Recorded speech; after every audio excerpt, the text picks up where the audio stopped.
बिस्मिल्लाहिर्रहमानिर्रहीम। अस्सलाम वालेकुम व्यूवर्स।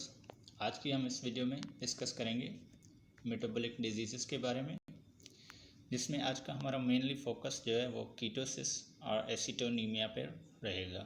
ठीक है, हमने प्रीवियसली मेंशन किया हुआ है कि what are the major metabolic disease, तो हम वन बाय वन डिजीज़ को फॉलो कर रहे हैं। इसमें हमारा आज का लेक्चर कीटोसिस और एसिटोनीमिया में होगा, जो मेनली जो है आफ्टर पार्चुरेशन में एनिमल्स में कॉमनली फाउंड की जाती है। मेटाबॉलिक डिजीज़ बेसिकली कीटोसिस है क्या कि ब्लड में या फिर जो मिल्क है और अदरवाइज़ यूरिन है, उसमें कीटोन बॉडीज़ का एक्सक्रिएट होना या फिर ब्लड लेवल में कीटोन बॉडीज़ का एक्सेस आ जाना then the normal level, then we call it this condition as acetonemia or ketosis. In general, ketosis and fatty liver are most likely to occur during the periods when blood NEFA, these are the fatty acids, concentrations are elevated. It means the NEFA fatty acids की जब concentration increase हो जाती है तो क्या होता है कि it will leads to the incomplete oxidation of NEFA results in the mobilization of body reserves.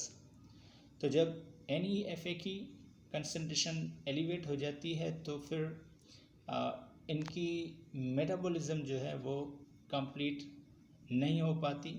तो नतीजे में क्या होता है कि जो बॉडी में फैट रिजर्व्स होते हैं उनकी मोबिलाइजेशन स्टार्ट हो जाती है, due to which ketone bodies acetate and beta hydroxy butyrate, ये जो है कीटोन बॉडीज़ हैं which starts to accumulate in the body fluids, जो बॉडी फ्लूइड्स में जमा होना शुरू हो जाती हैं और उसके बाद उनकी एक्सक्रीशन भी हो जाती है।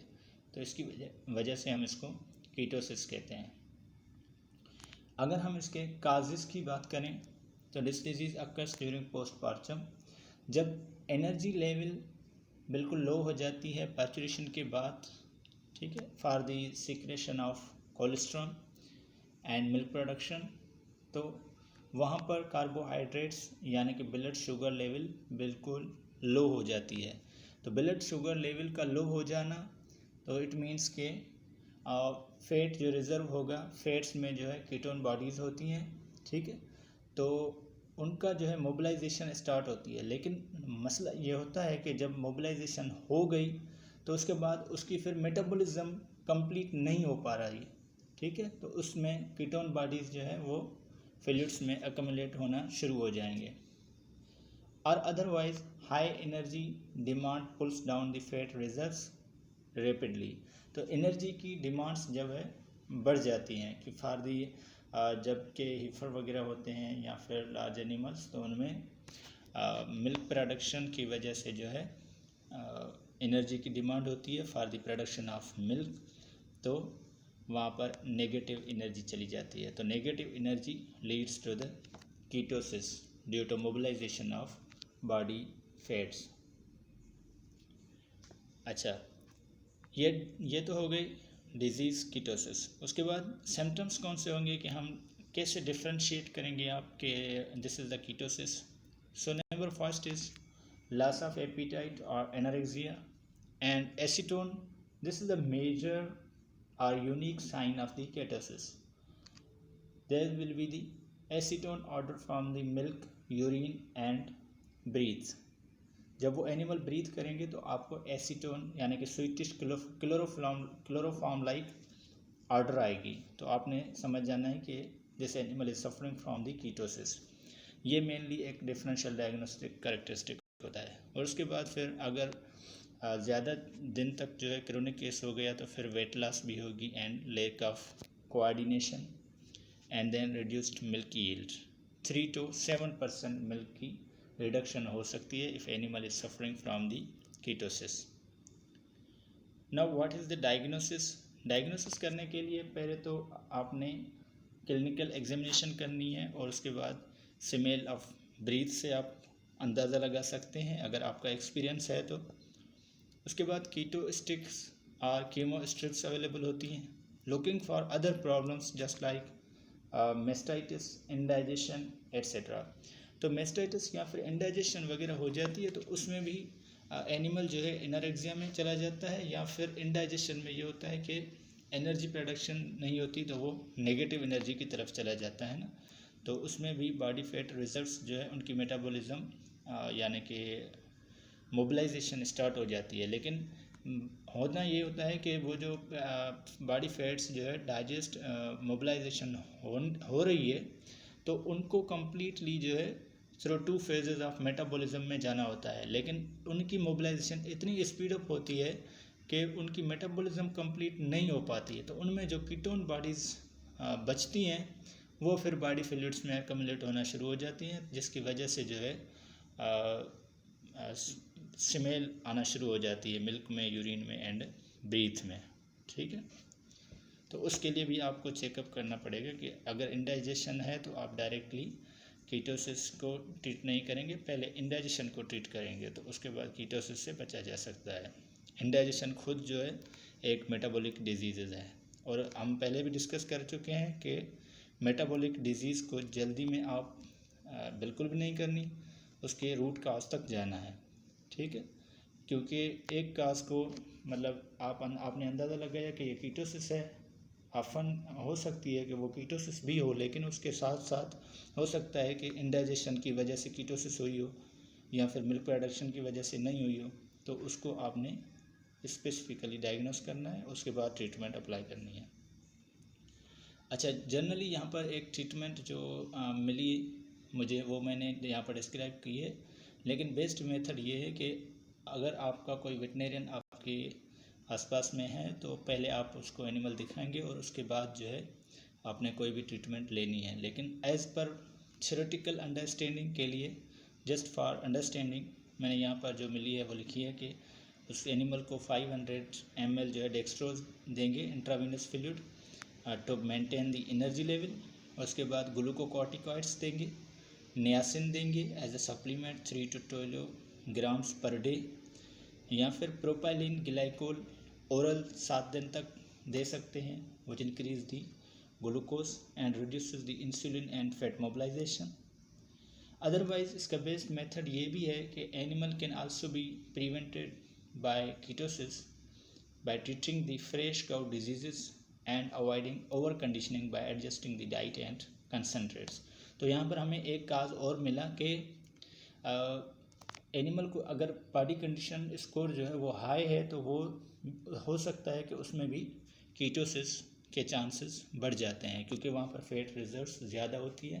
तो जैसे ही पार्चुरेशन होगी, और ये एक मतलब अंडरस्टैंडिंग पॉइंट होती है कि जब भी एनिमल पार्चुरेशन की तरफ जाता है तो एनिमल को ट्रेन करना होता है कि हार्मोनल उसमें चेंजेस आ जाएं, और सडन जो है उसमें अगर मिल्क प्रोडक्शन में जो है उसके बॉडी फैट्स रिजर्व्स जो है वो मोबिलाइजेशन होना शुरू हो गई तो उसमें एनिमल जो है शॉक वगैरह में भी जा सकता है, या फिर अदर कॉम्प्लिकेशन मसलन पार्चुरेंट पेरेसिस हो गई, या फिर कीटोसिस हो गई, हाइपोफास्फेटीमिया हो गई। ठीक है, तो ये भी डेवलप हो सकती हैं। तो इसलिए एनिमल की जो डाइट है वो पार्चुरेशन से कुछ दिन पहले जो है वो आपने मेंटेन रखनी होती है। ठीक है। अच्छा, टाइप्स ऑफ कीटोसिस। तो कीटोसिस के जो है जनरली 3 टाइप्स होते हैं। टाइप 1 क्या होती है?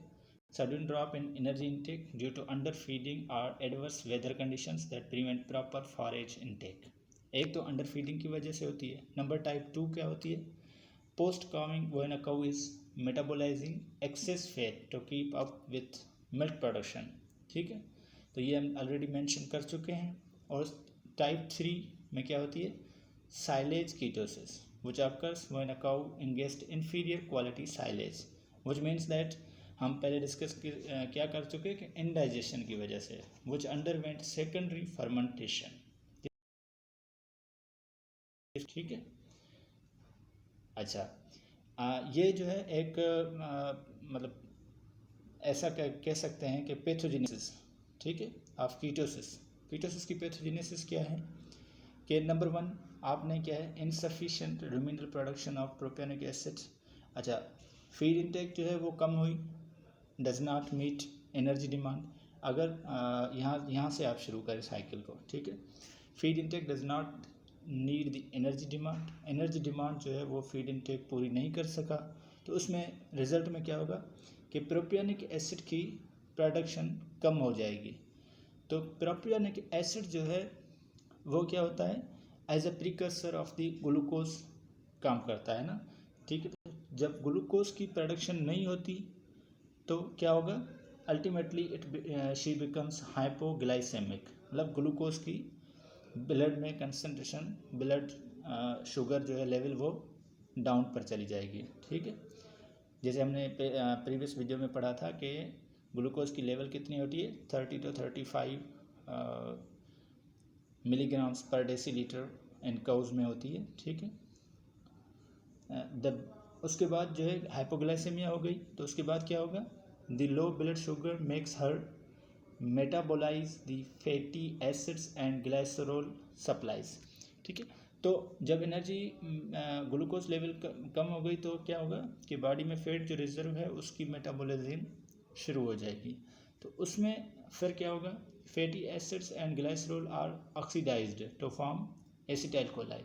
उसमें जो फैटी एसिड्स और ग्लाइसरोल जो है वो बॉडी फैट रिजर्व से आया, अब उसको कन्वर्ट हो जाएंगे किस में, एसिटाइल कोएंजाइम ए में कन्वर्ट हो जाएंगे, ठीक है।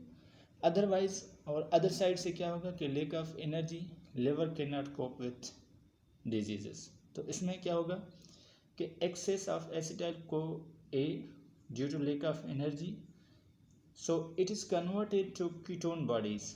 अच्छा, अब ये यहाँ पर इस एसिटाइल कोएंजाइम ए जो है वो फिर कन्वर्ट हो गया aceto acetate and beta hydroxy butyrate, जो कि हम पहले डिस्कस कर चुके हैं कि ये कीटोन बॉडीज़ हैं, ठीक है।